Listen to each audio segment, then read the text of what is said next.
Hello, everybody, and welcome to Jurassic Park. No, welcome back to Cure for the Common Game.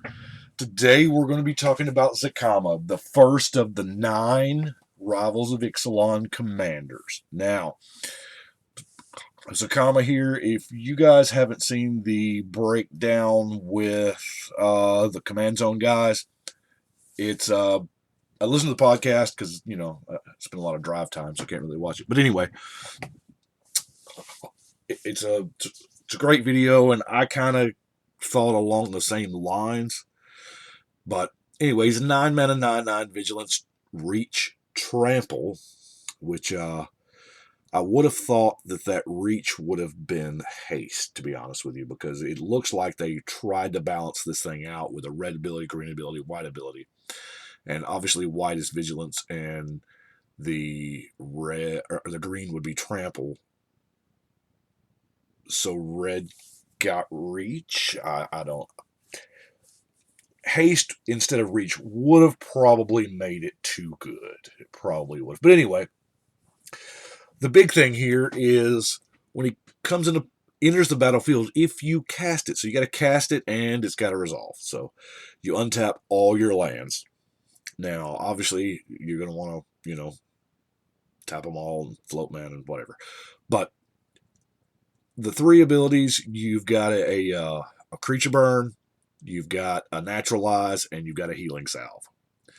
The red is not quite a lightning bolt because you can't hit a player. There again, I think that's obviously by design because that would be ridiculous. Love Zacama. This is what, and look at this art. Oh my God, is this not nightmare fuel? A 3-headed. We're gonna call him Fluffy. Fluffy. Okay. Anyway, so what I decided to do with Fluffy here is when you cast him, you're going to untap all your lands. So I want my lands to produce some mana. Now,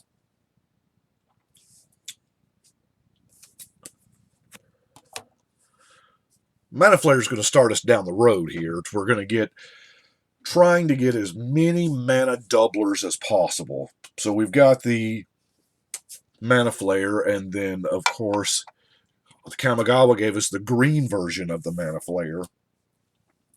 Now, you spend a little more and you get the Dictate. It has Flash, but, I don't know if that's worth 2 more mana.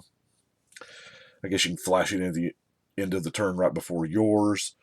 We have a little more mana. You get the Zendikar Resurgent. You get to draw cards when you play creatures. We're not playing real creature heavy, but, that is a thing.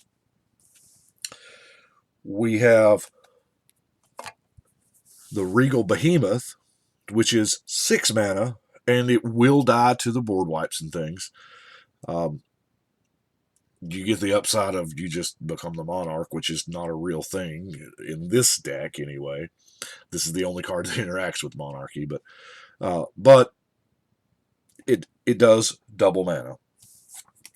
The Keeper of Progenitus doubles the mana from the basic lands of those 3 kinds, the Naya basic. So it doesn't do all your lands. I don't have a whole lot of duels. All the duels I have produce green. You'll see why, because, this is a green deck with a splash of red and white. Now, the Zertai Ancient also does it.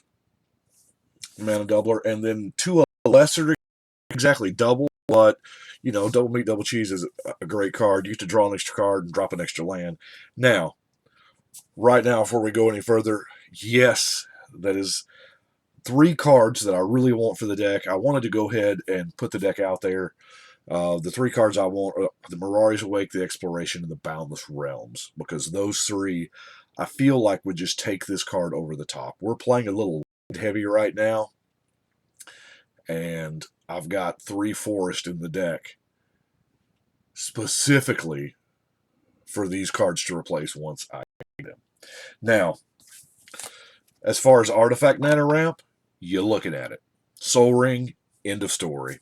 Our mana ramp is elsewhere. So let's get to it. I think I have 25 cards here that search for lands. And we start off with 1 mana at the Font of Fertility. I guess we could also call this 1 mana if, you know, if you can afford to wait. But for 2 mana, of course, we're going to start things off with the Rampant Growth. Now, ideally, this is what you're going to be doing on turn 2. And we are a little fuzzy here. We have a new Rampant Growth that more than likely in this deck is going to cost 3. Farseek is going to go get the plains or the mountain. The Elder is going to get whatever you need. You know, in a perfect world, this is what you're doing on turn 2, is we are summer blooming. As I said, we are playing land heavy. I think we're playing with 40-something lands on purpose. Now, Explore, more than likely, we're going to be able to make that land drop. I've played Explore a lot through a lot of different decks, and a lot of times you just play it's 2 mana, draw a card. And it's kind of a feel-bad moment when you can't make that extra land drop. But I feel like in this deck you'll be able to. Now, Restore, the reason why Restore's in there is because we are going to have lands in the graveyard. We have the Naya Panorama, the Corrosive Verge, Evolving Wilds, Terramorphic Expanse, things like that. And we're gonna have lands in the old yard. So Our last 2 mana ramp is Lotus Cobra, because we are going to be dropping some lands in, and as where this doesn't help your general's ability, if you get this early enough, just the fact that you're ramping out cards, like with Lotus Cobra, if you were to, say, cast your Harrow, that's a double land drop for the Cobra, and you get 2 mana that you can in turn go and Rampant Growth with, or whatever you've got. So it allows you to speed it up a lot quicker. Now, since we're into the 3 mana, we got the Nissa's Pilgrimage. Pretty much we're gonna, it's hard. I'd say probably 60-70% of the time you're gonna get 3 out of this. Speaking of 3, this is real close to Far Wanderings. I like Far Wanderings a little better because it does get other basic lands and not just forest. Farhaven Elf is, it puts the land into play. It is any basic, and, it's also a chump blocker. So, and there are things that we have that we can sack dudes to do. I think I have 1 card that's like sack a dude to do something. I'm not sure. Ramanat Excavator, I'm also counting as ramp because, you can play lands from your yard if and you want to. But, there again, we have those sack lands. This almost made me hit up like the Field of Ruins and stuff like that because, man, to be able to selectively nuke their lands is, I don't know, maybe not. Now, Wood Elves. The beautiful part about Wood Elves is, we got this back in Exodus, was the first time, and that wording from Exodus has stuck with it. The reason why it's so amazing is because it does not say basic. So for a forest card, so you can go get your double basic duels, and there's several of them. There's the Amonkhet's, the Shocklands, the OG duels, but what else gets all of those? Oh yeah, there's our sack a creature card. So you Rampant Growth 1, and then if you sacked a dude, you get to do the others, which you have some of those little guys that once they're on the board, they've done their thing, so you might as well get another land out of him. Of course, we have Cultivate. Now, Sky Shroud Claim, here again, hitting Forest, not basics. Ranger's Path, also Forest, not basics. But Explosive Vegetation just says 2 basics. Those are all 4 for 2, which 4 for 2 is I'm sorry, it's a great rate. I love it.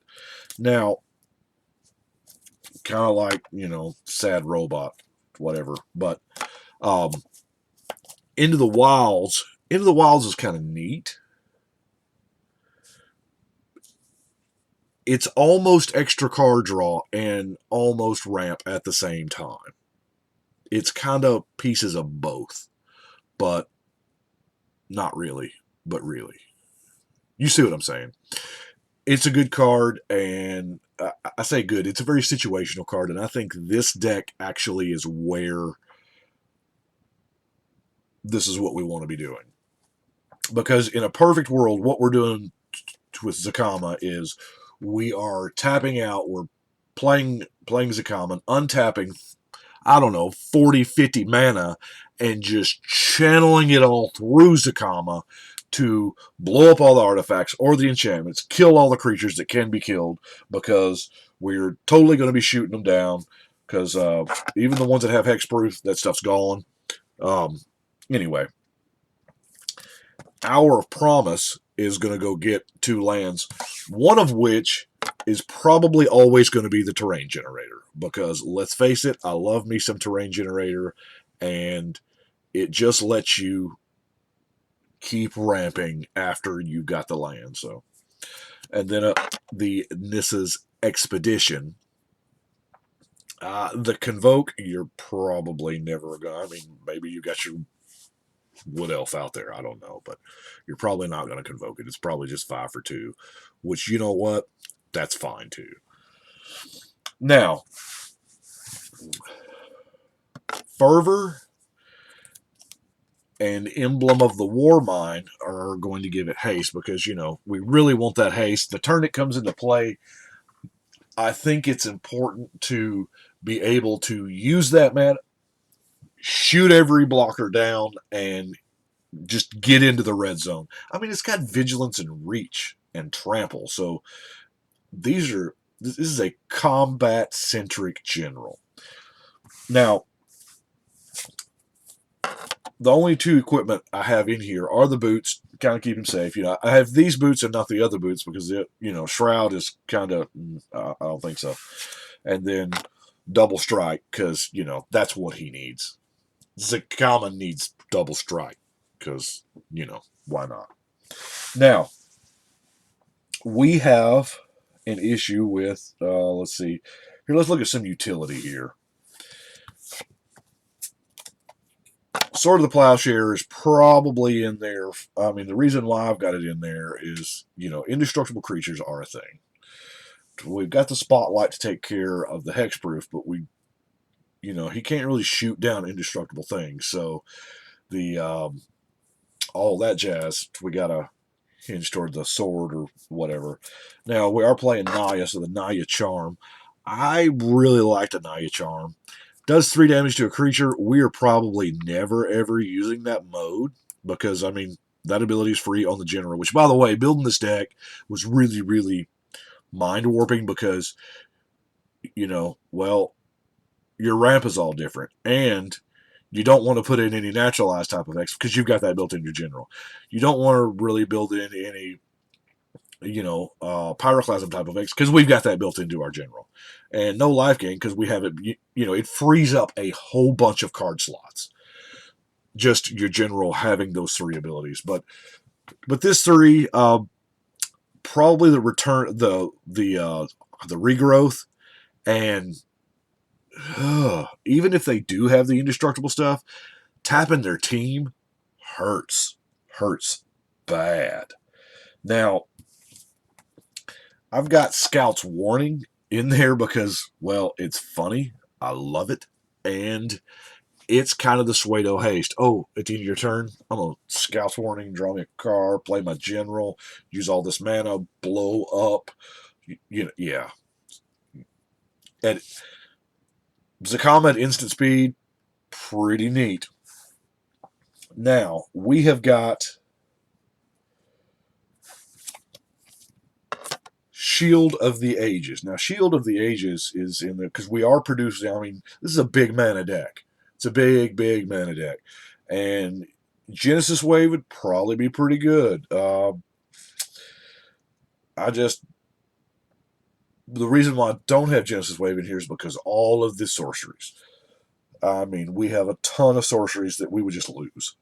I got 25 land ramples or something like that. So that's why I was kind of maybe in a different style build. But anyway, Shield of the Ages is, 2 mana, 1 damage. We could conceivably just prevent it all, unless it's, unpreventable damage. Now, like I said, big mana, Planar Bridge is our tutor to play. Now, it only tutors permanents, so